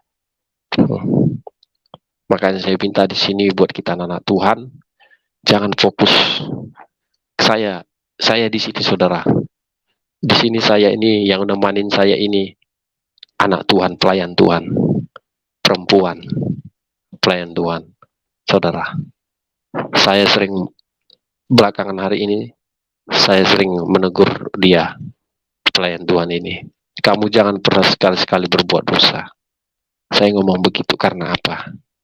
Karena perbuatan baik dia sama saya sia-sia. Kalau dia melakukan yang tidak berkenan di hadapan Tuhan. Karena Tuhan ingin kita melakukan yang berkenan di hadapan Dia. Karena itu yang Tuhan inginkan di dalam hidup kita. Oleh karena itu, harapan saya buat kita anak-anak Tuhan, jangan pernah takut. Kalau ada orang bilang kita takut, penakut, monggo, biarkan saja. Kita harus bisa mengampuni. Kita tidak boleh dendam. Kita tidak boleh membenci. Kita tidak boleh menghina, mencaci, memaki. Kalau ada yang berbuat jahat sama kita, ampuni, doakan. Kalau kita ada berbuat salah sama orang, kita minta ampun sama Tuhan. Dan kita minta maaf sama seseorang yang telah kita sakiti. Saya setiap malam mau tidur, saudara. Saya itu kalau tidak doa mau tidur, saya tidak bisa tidur, saudara. Saya setiap malam mau tidur doa, saya tetap minta ampun sama Tuhan. Kalau saya ada berbuat salah sama orang, ampuni saya Bapa. Dan begitu juga sebaliknya, ampunilah orang yang bersalah kepada kami, kepada saya. Jadi kita itu harus bisa mengampuni. Makanya kemarin itu saya ada juga ya mengatakan di grup WA. Saya punya grup WA kemarin menceritakan masalah rendah hati. Saya itu kalau masalah rendah hati, mencium kaki manusia pun saya mau, saudara. Mencium kaki manusia saya mau. Kalau masalah rendah hati, saya itu kalau ngomong itu ya seperti ini. Karena udah bawaan lahir, tidak bisa dirombak, saudara. Jadi tanggapan orang yang tidak mengerti adat istiadat orang Sumatera, ya, makanya dibilang kasar, kasar banget itu. Nah, gitu. Karena apa? Karena dia mendengar kalau kita bicara itu kan power. Orang Sumatera kan kalau ngomong power. Apa kau? Ah, begitu. Jadi tanggapan orang yang belum mengerti adat istiadat Sumatera pasti ngomong, oh itu tinggi hati, sombong. Ah, pasti begitu tanggapannya. Egois apa juga. Sudah saya bilang. Orang Sumatera itu kalau udah bicaranya seperti saya ini, pasti seperti ini. Nggak bisa. Iya. Oh iya ya. Oh iya. Nggak bisa, saudara. Itu nggak bisa dirombak. Karena udah bawaan dari lahir. Nah, jadi makanya kalau membahas masalah rendah hati, cium kaki manusia, saya mau. Percaya nggak, saudara? Saya bisa mau mencium kaki manusia. Nah, makanya saya itu setiap malam mau tidur, saya doa. Saya minta ampun sama Tuhan kalau saya ada bersalah sama orang. Begitu juga sebaliknya orang. Kalau ada orang berbuat salah sama saya minta ampun sama Tuhan. Ya Bapa, ampunilah dia Tuhan Yesus. walaupun dia sudah menyakiti aku, anakmu yang engkau kasihi, ampuni Bapak. Saya doa loh, saudara. Dan saya dan saya doa juga buat keluarga saya. Saya doa juga buat bangsa ini. Pokoknya saya itu kalau mau tidur itu, kalau nggak doa itu saya tidak bisa tidur. Tidak bisa tidur, saudara. Nah, itu. Jadi begitu saja buat kita semuanya, anak-anak Tuhan. Dukung saya terus. Baik, tadi kesaksian dari saudara kita Yahya ya. Kita nanti akan berikan beberapa pertanyaan. Ya, saya tanyakan sedikit. Jadi itu kejadiannya kapan itu? Kejadian yang mana, Pak? Waktu dia di laut lalu mengalami itu gitu. Oh, kejadiannya Pak gini, mereka kan mandi-mandi di pantai ini sama teman-temannya, ada 3 orang. Bukan, maksudnya kejadian bulan berapa, tahun berapa gitu? Kejadiannya? Iya. Kejadiannya udah ada sekitar 6 bulanan lebih, Pak. Kurang lebih gitulah. Hampir. Oh, berarti tahun ini ya? Iya. Berarti belum sampai 1 tahun ya? Tahun kemarin. Tahun berarti kemarin, sekitar 6 bulanan. Oke, Iya. oke. Tahun kemarin. Karena ini kan udah bulan 2 ini sekarang. Iya, iya. Kejadiannya tahun kemarin. Oke, jadi sebelumnya tadi saya lupa tadi, saya nggak nyangka bakal tersebut kan kata keyword yang sangat sensitif saat ini begitu. Saya nggak nyangka itu bakal keluar gitu. Jadi saya nggak antisipasi begitu. Cuman kalau mau saya antisipasi tadi percuma juga kan, karena udah sempat keluar gitu. Jadi perlu saya beritahukan kalau di YouTube ini ya, di YouTube kata itu ya, yang tadi itu sangat sensitif gitu. Jadi saya harapkan video ini selamat ya, nggak ditekel oleh YouTube gitu. Jadi kalau kita biasanya untuk menyebut kata penyakit itu kita biasanya ganti dengan C19 gitu. C19, lalu kata yang untuk yang ini tuh kita ganti dengan VC atau jus gitu. Karena itu sangat sensitif sekali ya. Jadi kecuali para YouTuber yang mendukung program itu baru mereka bebas ya. Kalau dia menolak biasanya itu bahaya gitu. Tapi oke lah, mudah-mudahan video ini selamat ya, nggak ditekel oleh YouTube. Baik, nanti puji Tuhan ya, tadi saya dengar katanya Yahya belum di ini, nanti saya kasih link ya, bergabung di grup saya ya, supaya bisa mengetahui apa yang sedang terjadi di dalam dunia. Nah, perlu saya beritahu kepada Yahya, berarti ini sekarang pertobatannya belum ada 1 tahun ya? Udahlah Pak, saya jadi baptis bulan 2 tahun 2020 saya dibaptis Pak. Oh, berarti sekitar 2 tahun ya? Oh, saya dibaptis. Oke. Oke, berarti masih termasuk baru ya gitu. Jadi memang masalah ini tadi, jadi ada yang namanya pembaharuan karakter begitu. Mungkin itu nggak gampang ya. Mungkin kita memang sudah menerima Tuhan, tetapi karakter kita juga harus diperbaharui, dan itu nggak bisa serta merta gitu. Oh, saya udah dibaptis langsung berubah karakternya, itu nggak bisa. Itu butuh proses yang sangat panjang. Kita harus belajar merendahkan diri, merendahkan hati gitu. Karena Tuhan Yesus itu adalah pribadi yang sangat rendah hati gitu. Nah, dan tanda kerendahan hati itu biasanya bisa dirasakan orang lain. Ya, bukan masalah pandai bersilat kata, bukan, tapi itu biasanya bisa dirasakan orang lain. Jadi itu harus dari dalam dia, harus dari dalam gitu. Kerendahan hati, kita harus mengasihi jiwa-jiwa. Setiap orang yang kita pandang harus kita kasihi, begitu. Jangan ada, kalaupun dia selama ini membuat masalah pada kita, maka kita juga harus mengampuninya, begitu. Oke, berarti Yahya ini punya itu ya, dulu punya ilmu-ilmu itu ya. Itu belajar di mana itu? Itu kan kita kan di pesantren itu kan Pak, zikir itu kan ada. Kayak kami kan memperbanyak zikir di pesantren Pak. Dan doa Oh, jadi dan zikir itu kan doanya ada, Pak. Sama seperti kayak orang yang sudah percaya Tuhan Yesus. Kalau orang percaya sama Tuhan Yesus kan pasti dia doa sama Tuhan Yesus, kan minta tolong gitu kan. Begitu. Jadi saya dulu begitu juga. Saya itu minta tolong itu bukan sama Tuhan Yesus dulu gitu. Saya itu minta tolong dulu itu sama Allah gitu kan. Sehingga jadi saya pakai pikir saya. matanya bisa terbuka gitu, melihat roh-roh gitu. Mata saya. Iya. Mata saya bisa dulu, Pak. Bisa. Dan saya itu pokoknya saya itu dulu ya, saya itu bisa merasakan, Pak. Kalau ada orang mau niat jahat sama saya tahu. Terus saya dulu itu bisa melihat ya, bisa melihat serangan dari orang, serangan dari orang gitu ya, serangan dari kuasa kegelapan yang lain-lain gitu. Contoh kayak Bapak lah mau nyantet saya contohnya. Saya tahu itu gitu. Itu dulu saya. Saya merasakan gitu loh. Saya bisa merasakan, oh saya gitu. Jadi itulah dulu saya itu. Berarti ada punya sedikit pengetahuan lah kan masalah masalah roh-roh gitu kan, atau yang disebut jin begitu ya. Ini kan ada tingkatan-tingkatannya begitu ya. Kekuatannya, kuasanya berbeda-beda gitu kan, tingkatan kuasanya begitu. Itu kalau dia sampai bisa menghisap tenaga seseorang, itu jin yang bagaimana tingkatan itu? Kalau menurut pengetahuan Yahya.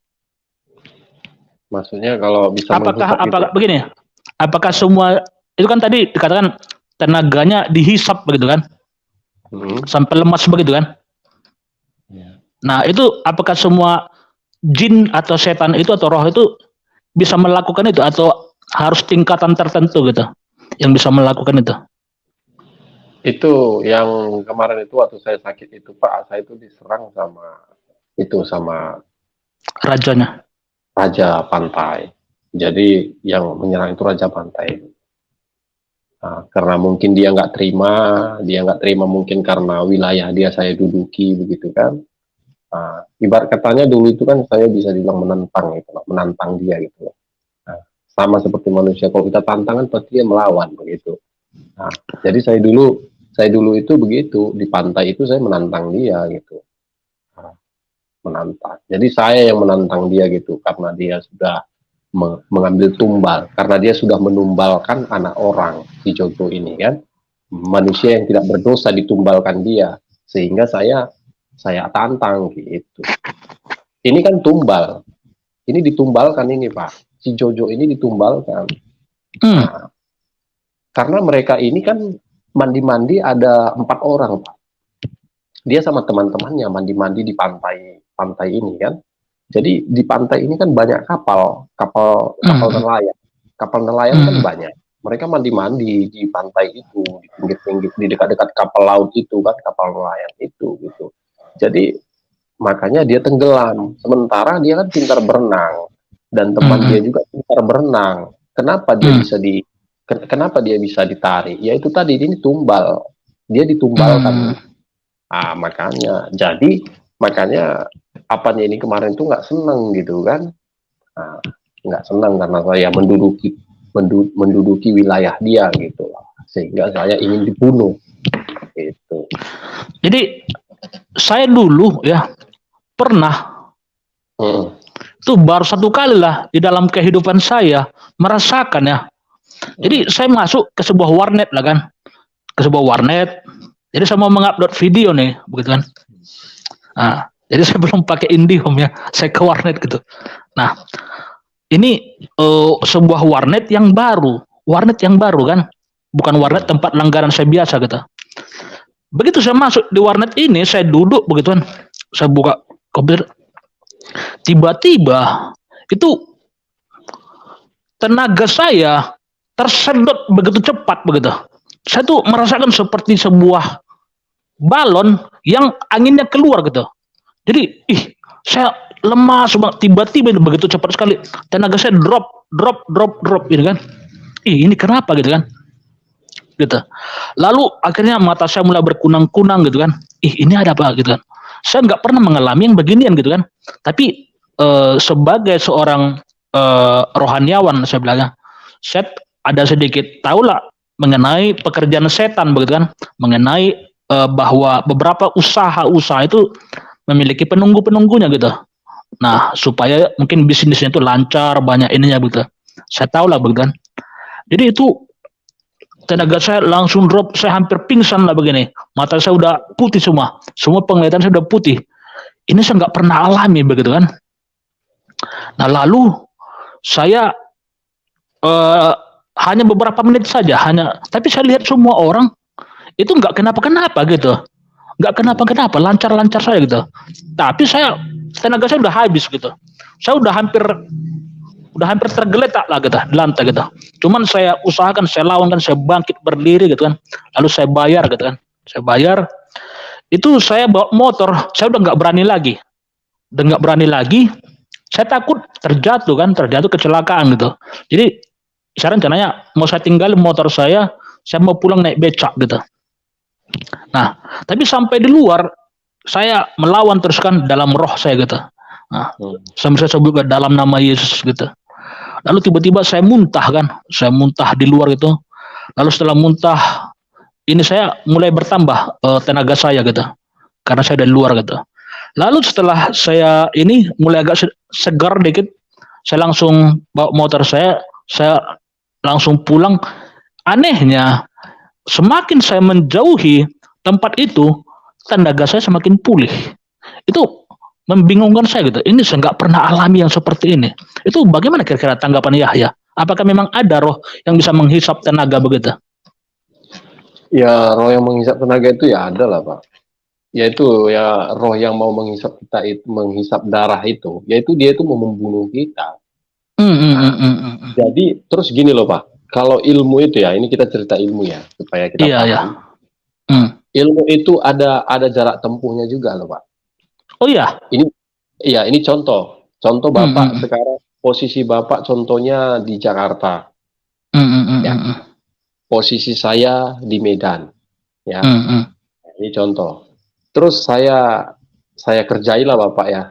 Saya kerjain. Misalnya lihat saya ada jahat membuat Bapak misalnya jatuh sakit lah contohnya ya. Nah, itu nanti nggak tembus, Pak. Kenapa bilang? Kenapa nggak bisa tembus? Bapak Jakarta, saya di Medan. Kenapa? Karena itu kan, karena kita kan masih menyeberangi pantai, laut. Kita kan masih menyeberangi laut, macam di Lampung kan. Bakoiheni ya namanya. Laut apa namanya itu? Bakoiheni. Saya kurang tahu. Nah itu, laut. Di tengah laut itu, apa nih itu balik gitu. Ada juga yang begitu. Nah, berarti roh-roh ini punya teritori masing-masing begitu ya, dan itu tidak boleh melanggar teritori temannya begitu ya? Iya, ada makanya saya bilang, jadi nggak sembarang. Tapi ya ada tapinya. Kalau kita mau merasakan ilmu yang bisa tembus kemana-mana pun tembus, itu harus ilmu dari Dayak sana, Pak. Dayak sana, Kalimantan sana baru ilmunya. Oh iya ya. Ini kita cerita ilmu ya, kita bukan cerita agama. Iya. Kita cerita ilmu. Tapi kalau orang Dayak, contohnya saya orang Sumatera. Contoh saya berdomisili di Kalimantan contohnya. Ya. Sesudah itu saya menikah sama orang Kalimantan. Habis itu orang Kalimantan ini saya ceraikan. Ya kan? Orang Dayak ini contohnya saya ceraikan. Habis itu saya pulang ke Sumatera, ke Medan sana. Ya saya disantet, dibunuh, Pak. Tembus itu. Ilmu mereka tembus melewati laut Bakauheni sana. Nah, iya. Tembus. Nah, makanya saya bilang, jadi ilmu itu nggak sembarang ilmu. Yang kita pegang itu harus kita kaji dulu sampai di mana tembusnya gitu loh. Jadi ada juga ilmu yang tidak bisa menyeberangi laut, ada juga yang bisa. Contohnya kayak orang Kalimantan, orang Dayak itu tembus, Pak. Itu tembus. Nah, begitu. Jadi kamu dulu bisa melakukan itu dulu ya. Jadi kamu itu pernah memanfaatkan itu untuk menjadi ketua geng begitu ya? Enggak lah Pak, karena enggak lah, saya kan Oh ya. ketua geng motor itu kan sebelum masuk pondok saya. Oh, Saya begitu. kan saya ketua geng motor itu, saya itu belum mengerti apa, Hmm, hmm. belum mau agama-agama itu nggak ada sama saya dulu. Saya dulu masih main barbar saya itu dulu. Oh, Nah, tapi eh, justru saat ketua geng ilmunya nggak ada begitu ya. iya nggak ada. Biasanya orang Karena, setelah punya ilmu ya, baru jadi ketua geng biasanya. enggak, Oke. saya ketua geng motor itu Pak. Saya ketua geng motor itu bukan karena apa, bukan karena ilmu gitu ya. Hmm. Saya bisa meraih ketua geng motor itu karena kan saya latihan bela diri. Hmm. Saya belajar karate itu 4 bulan Pak. Karena Hmm. saya ingin meraih ketua geng motor, ya kan? Hmm. Jadi Saya khusus berpikir, belajar untuk misi itu begitu. iya, iya. Jadi saya belajar karate 4 bulan, ya. Belajar karate 4 bulan. Jadi setiap apa saya cari, ya kan? Apa orang apa apa namanya? eh, Misalnya saya itu melakukan apa itu bela diri itu memang mau niat mau jadi ketua gitu kan. Nah, kayak gitu. Jadi ya kalau saya itu dulu Pak dikeroyok loh Pak. Hmm. Mengambil Oh, pernah mengambil juga dikeroyok gitu. karena lah Pak sampai keluarganya aja mau melaporkan saya ke Poltabes Medan.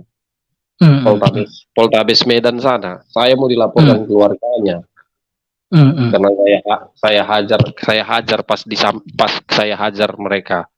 Hmm. Itu saya hajar mereka kan. Saya hajar di depan Menplas.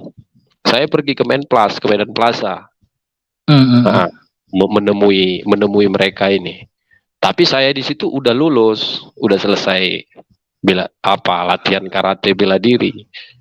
Hmm. Nah, gitu. Ya, ya itulah. Jadi ya Jadi berapa lama lo jadi ketua geng motor lo? Sempat berapa lama? ketua geng motor itu saya itu Pak, ya nggak lama sih Pak ya. Karena saya kan langsung kecelakaan kan. Gitu. Jadi Hmm. nggak lama lah, ada sekitar berapa tahun ya, 1 tahunan gitu lah Pak. Ah, Itu di daerah Medan gitu. iya di daerah Medan, kurang lebih satu Hmm. tahun lah Pak. Enggak lah, oh iya kurang lebih 1 tahun deh, 1 tahun lebih lah Pak, 1 tahun lebih ketuanya saya, itu ketuanya, Itu 1 tahun lebih. biasanya anak geng motor Medan biasanya kan terkenal itu kan ganas gitu kan. Wah nggak bisa Pak main-main, main barbar. Iya ya. Karena kan polisi Medan kan nggak mau ngurusi Hmm. Hmm. gitu-gituan. Hmm. Iya ya. Polisi Medan itu setelan tinggi Pak. Ya kita belak-belakan aja bicara di sini karena saya mantan ketua geng motor. Polisi Hmm. Medan Hmm. itu Hmm. kalau nggak ada uang masuk tidak mau. Nah itu benar Pak. Polisi Medan Iya. iya. Kemarin kan kelas kakap, maksudnya kelas kakap kelas tinggi gitu loh. Maksudnya Iya. kelas tinggi ya itu tadi. Mereka itu kalau nggak ada uangnya nggak mau. Nah Dibiarin itu. tuh. Iya. Itulah kalau Oke. polisi Medan. Makanya saya dulu itu bebas saya dulu main barbar di Sumatera sana. Nah, tapi sekarang Oke. nggak tahu ya. Sekarang nggak tahu soalnya saya tonton di Kompas TV geng motor Hmm. pada ditangkap. Oh iyalah. Karena meresahkan kan. Iya meresahkan. Kalau zaman saya dulu nggak ada itu dibiarkan. Tapi sekarang saya tonton di Kompas TV, berita Kompas TV saya tonton geng motor ditangkepin sama polisi Medan. Oh, berarti udah berubah gitu ya kan? Nah, udah berubah berarti. Waktu zaman saya dulu enggak bebas loh Pak, main barbar dulu. Tapi ya itu tadi, saya itu selama saya ketua geng motor Pak, saya tidak pernah yang namanya merampok, tidak pernah. Maksudnya merampok, mengganggu orang-orang kaya nggak pernah Pak, nggak pernah. Saya itu main barbarnya itu sama orang-orang yang sok jagoan gitu loh. Karena saya itu mengapakan gimana ya? Saya itu merasa karena saya itu kan udah dilatih selama 4 bulan loh Pak. Nah, karena saya udah latihan bela diri 4 bulan, jadi saya itu merasa adu kekuatan seperti itulah kira-kira gitu. Baik. Perlu saya beritahu sedikit bahwa eh memang tadi pengalamannya tadi luar biasa ya, perjalanan pertobatannya luar biasa. Tapi perlu saya beritahukan pada Yahya bahwa pertobatan yang kamu alami itu masih hanya awal ya, awal perjalanan begitu. Nah, artinya apa? Ini belumlah akhir dari perjalanan, belum gitu. Ini bahkan belum setengahnya. Ini masih awal perjalanan gitu. Firman Tuhan mengatakan banyak yang terpanggil tetapi sedikit yang terpilih begitu. Nah, jadi bukan masalah pendeta berarti dia akan masuk surga, enggak. Firman Tuhan sangat sedikit yang terpilih gitu.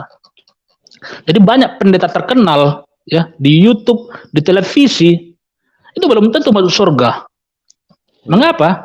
Oke, mungkin mereka penuh karunia, mereka hebat gitu. Tapi seperti saya katakan tadi, itu bukanlah tidak menentukan ya. Yang menentukan itu adalah akhir perjalanan mereka. Bagaimana? Apakah mereka memegang perintah Tuhan atau tidak? Apakah mereka hanya lip service ya? Mereka melayani di luar tetapi mereka tidak peduli perintah Tuhan gitu. Jadi kita harus mematuhi perintah Tuhan gitu. Itu yang paling penting gitu. Mengapa kita mematuhi perintah Tuhan? Karena kita telah diselamatkan begitu. Karena kita telah diselamatkan, maka kita harus memegang perintah Tuhan. Apapun Tuhan bilang, kalau Tuhan bilang A, maka kita harus A. Kalau Tuhan bilang belok ke B, maka kita harus ke B gitu. Itulah namanya kita mematuhi perintah Tuhan. Jadi keselamatan kita itu ditentukan dari akhir perjalanan kita gitu. Oke, puji Tuhan. Sepertinya penonton kita udah makin malam makin rame nih, tapi yang ngasih pertanyaan nggak ada gitu. Jadi kalau begitu saya akhiri aja lah ya. Atau ada yang ditambahkan lagi, silakan. Karena begini Pak, makanya penonton, karena begini Pak, makanya saya bilang penonton itu banyak, karena kan orang NU kan pada nonton. Oh ya? Iya. Oh tadi jadi diundang dari teman-temannya begitu? Ya, bukan. Tadi saya cerita di sana di luar, pas saya beli nasi, saya bilang saya teman saya. Nah, nanti saya mau ini, saya bilang kesaksian. Live gitu. Ya, live gitu, terus gitu. Teman saya di sini orang NU semua Pak. Nah, ya. Jadi yang melaporkan saya ini ke Polres ini kan kelompoknya dari seseorang lah gitu. Iya, melaporkan saya. Makanya saya itu setiap hari Pak berdoa. Setiap malam saya berdoa. Saya doakan setiap malam itu Pak Kapolres di sini. Semoga dia supaya Kapolres di sini nanti tidak tergiur dengan uang gitu ya kan. Karena dia main duit gitu loh, mau memenjarakan saya. Makanya teman saya orang NU di sini ngomong ke saya, Mas Yahya kalau diganggu sama ini kasih tahu ke saya katanya gitu. Maksudnya dia kalau dia ngomong A langsung seperti lebah berdatangan gitu. Itu teman saya dari NU loh Pak. Oke. Makanya saya itu setiap malam itu Pak kalau nggak doa itu saya nggak bisa tidur. Karena apa? Karena saya seperti dikejar-kejar gitu loh. Selama laporan saya itu nggak dicabut, saya belum seperti dikejar-kejar gitu loh. Makanya saya itu, iya benar Pak, selama laporan saya itu nggak dicabut dari Polres ini, saya merasa kayak dikejar-kejar gitu. Nah, begitu. Ya tapi ya puji Tuhan ya nggak ada ditanggapi laporannya. Oh berarti kamu ini udah mereka buat laporan ke polisi begitu ya? Ya sudah lah Pak, itu kan di Perianto Jamasi kan udah belum Bapak tonton di Perianto Jamasi? Enggak. Nah itu kan hampir 2000 orang yang lag itu Pak. Mereka maksudnya nge-lag itu, mereka itu menyuruh saya itu jangan takut gitu, semangat. Ya puji Tuhan saya dilindungi kok. Puji Tuhan saya nggak ada dicari polisi. Nah, Oke. Ya memang itu karena dulu kan dibilang ke saya, kamu dulu dibilang ke saya begini, kamu itu harus saya penjarakan, harus kami penjarakan. Kalau enggak kamu bahaya katanya. Terus saya bilang begini, ya udah lah penjarakan aja, kalian kan banyak duit bisa beli hukum, saya bilang. Kalau aku nggak ada duit, aku cuma bisa mengandalkan Tuhan Yesus. aku hanya Yesus kekuatanku. Aku ngomong gitu dulu. Terus dia bilang ke saya, ya udah kita lihat aja nanti Yesusmu gimana hebatnya katanya. Iya kita lihat, saya bilang itu waktu debatnya dulu gitu loh. Nah, habis itu sesudah itu kan ya di situ saya langsung, ya namanya saya manusia belum sempurna kan Pak kan, ya saya langsung berpikir ini bingung, waduh gimana ini kan begitu, gimana ini. Nah, apalagi habis itu saya ganti nomor HP, habis itu saya ganti HP juga kan, saya ganti nomor. Ya misalnya saya mencari keselamatan lah kan begitu, ibarat katanya kan, ya kita diserang nggak mungkin kita diam. Kalau kita diam diserang ya itu namanya kita mengasihi tubuh kita di apa kan begitu. Akhirnya saya jual HP saya ganti HP. Dulu kan HP saya Samsung Pak, Samsung. Sekarang HP saya Vivo. Nah, sekarang ini HP saya Vivo. Saya ganti kartu, saya jual HP saya ganti HP Vivo sekarang. Itu. Tapi ya baik, firman Tuhan mengatakan kepada kita cara untuk menaklukkan musuh adalah dikatakan bahwa jikalau kita melakukan kebaikan kepada musuh kita, maka itu sama saja dengan kita meletakkan bara api di atas kepalanya begitu. Nah, jadi salah satu cara untuk menaklukkan musuh adalah dengan kasih begitu, dengan pengampunan gitu. Nah, artinya kita harus tulus, kita harus bersih begitu. Mengapa? Karena firman Tuhan mengatakan yang menguasai mood manusia itu adalah roh-roh di udara ya, pemerintah di udara, roh-roh jahat gitu. Mereka inilah yang melemparkan kepada manusia itu pikiran-pikiran jahat gitu, niat-niat jahat, mood yang jahat gitu. Nah, jadi iblis itulah yang mengendalikan itu gitu. Dan saya udah pernah lihat sendiri begitu. Mengapa mood seseorang itu bisa berubah-berubah gitu? Mengapa seseorang bisa tiba-tiba punya pikiran jahat gitu? Ternyata ada yang melemparkan itu begitu. Makanya firman Tuhan mengatakan musuh kita bukanlah darah dan daging, tetapi penguasa-penguasa di udara. Itulah yang harus diikat dan dihancurkan begitu. Nah, dengan kita menghancurkan penguasa di udara yang mengendalikan dia, maka dia akan berubah menjadi manusia yang normal gitu. Manusia yang sebelum dikuasai iblis begitu. Oke, sepertinya teman-teman kita nggak ada yang ngasih pertanyaan ya, tapi penontonnya masih ramai gitu. Baiklah, kalau begitu, oke, silakan. Ada yang mau tambahkan lagi? Makanya saya bilang Pak, saya itu sama dia kan, saya bilang sama dia, kalau memang ini kan cerita perjalanan saya dulu Pak ya. Nah, waktu saya mau dilaporkan itu kan, makanya saya kemarin tuh langsung kesaksian tempat Perianto Jamasi supaya dunia mendengar gitu loh, supaya dunia tahu, supaya dunia tahu dan mendengar gitu loh. Jikalau masalah lama diungkit kembali, saya ditangkap, ada apa? Kan begitu, ada apa? Sekarang segini, saya bukan mau menyalahkan, bukan tidak mengampuni. Saya itu sudah mengampuni Pak. Semua umat manusia yang saya kenal, saya sudah mengampuni semua mereka. Dan saya juga sudah minta ampun. Saya juga sudah mohon ampun sama orang-orang yang sudah saya sakiti. Saya sudah minta maaf, sudah minta ampun. Begitu. Jadi saya ini bukan menceritakan masalah dendam, tidak. Saya cuma mau sampaikan di sini. Kalau saya contohnya ditangkap hanya gara-gara takut manusia banyak percaya Tuhan, kita udah salah. Kenapa saya katakan salah? Kenapa nggak dulu diungkit waktu saya di pesantren? Kenapa dulu nggak diungkit waktu saya di pesantren 2 tahun loh. Kan begitu, 2 tahun. Selama 2 tahun itu kenapa nggak datang ke pondok saya? Kan begitu. Kenapa nggak diungkit gitu loh. Nah, itu pertanyaan saya cuma itu satu, ada apa gitu kan? Nah, jadi jangan, karena gini loh, uh, karena gini, orang Kristen kan ada juga yang masuk Islam, kan begitu.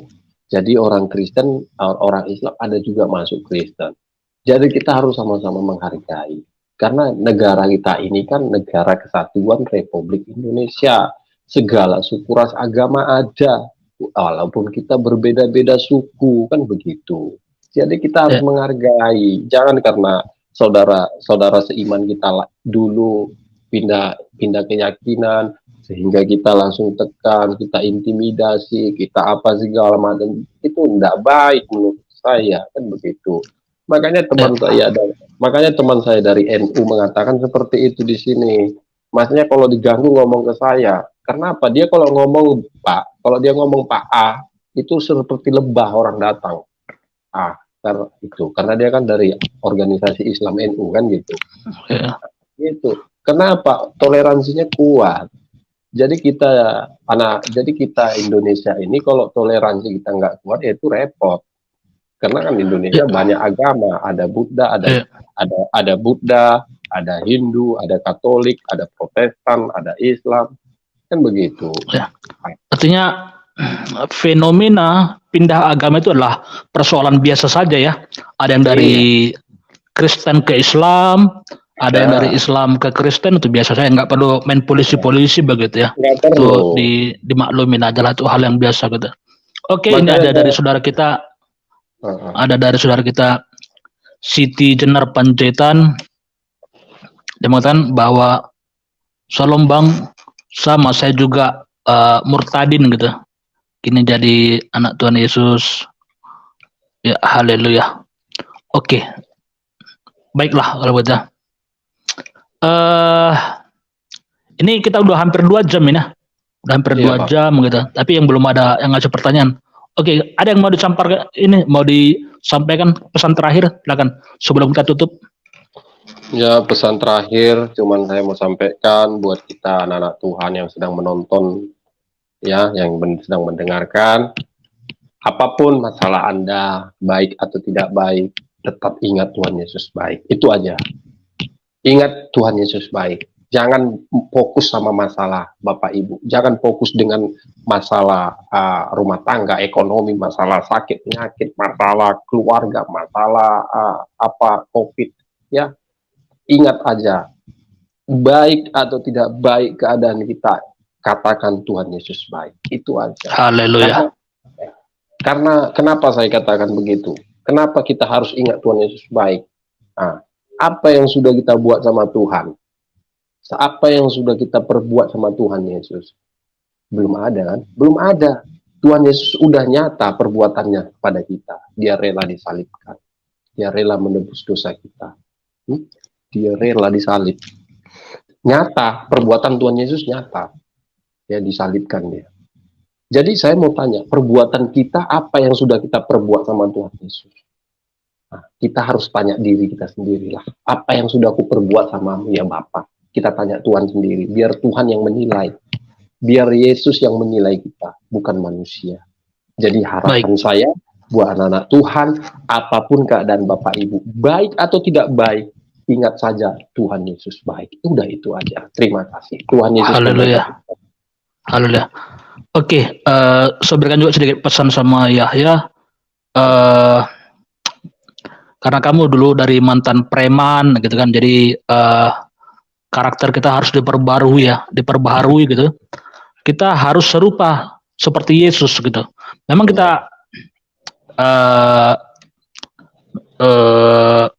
kita punya kepribadian masing-masing begitu, tapi kita juga diperintahkan oleh firman Tuhan untuk berubah oleh pembaharuan budimu, dan kita diminta untuk serupa seperti Yesus. Kita harus mengejar seperti Yesus, baik kasihnya gitu kan. Dan sekarang kamu sudah menjadi seorang penginjil ya. Nah, saya berikan nasihat, kalau menjadi seorang penginjil, sebaiknya hindari yang namanya debat ya. Debat dihindari. Mau sepintar apapun kamu, sebaiknya hindari debat. Yang penting adalah bagaimana menyentuh gitu. Nah, masalah apologetika itu adalah masalah sentuhan ya. Nah, jadi apologetika tertinggi adalah bagaimana kamu bisa menyentuh hati seseorang gitu. Kalau masalah ini itu nggak ada guna gitu. Paling aduh gontok-gontokan itu nggak ada gunanya gitu. Itu yang perlu diketahui ya. Baik, kita akan akhir pertemuan kita kali ini.